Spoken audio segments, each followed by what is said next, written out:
श्री वल्लभाधीश की जय।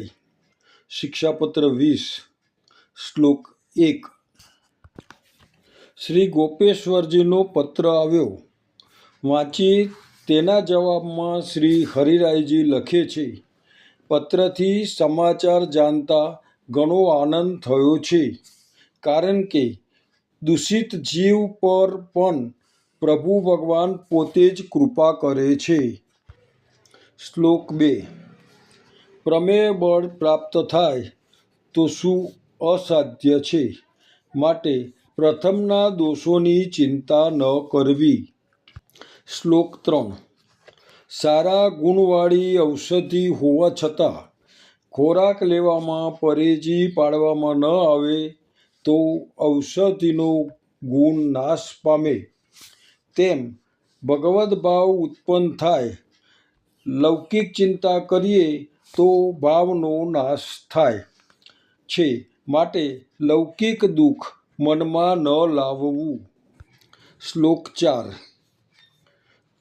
દુસંગથી સાવધાન રહેવું, કારણ કે દુસંગ થતાં જ ભગવદ ભાવનો તરત જ નાશ થાય છે।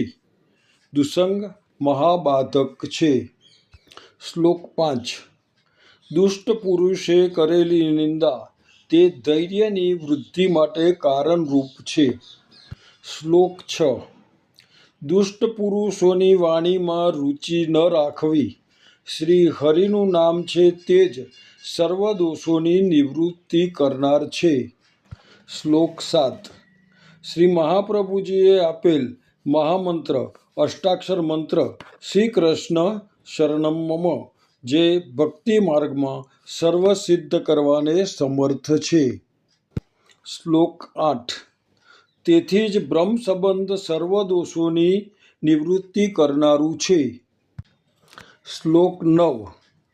પ્રભુનું ગુણગાન પણ સર્વ દોષોની નિવૃત્તિ કરનારું છે। શ્લોક 10 અને 11।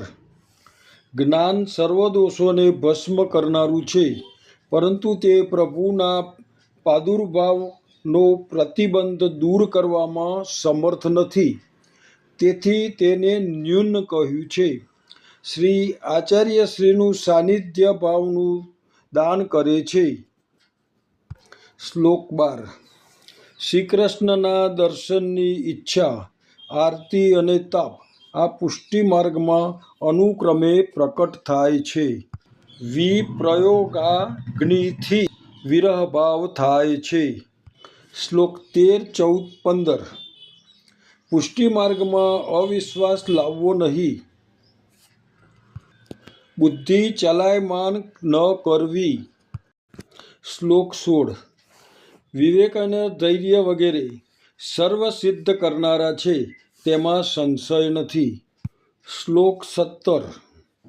જે પુષ્ટિ માર્ગથી વિરુદ્ધ હોય તેનો સંગ મહાબાધક છે। શ્લોક 18। સેવા કરનારો, સદાચારવાળો અને ધર્મ માર્ગ પ્રમાણે રહેનારો હોય તેનો સંગ કરવો। શ્લોક 19। આચાર્યશ્રીના વચનોમાં નિષ્ઠાવાળો, નિરંતર ભાવવાળો હોય એવા વૈષ્ણવના સંગમાં રહેવું અને બીજા સર્વનો સંગ છોડી દેવો।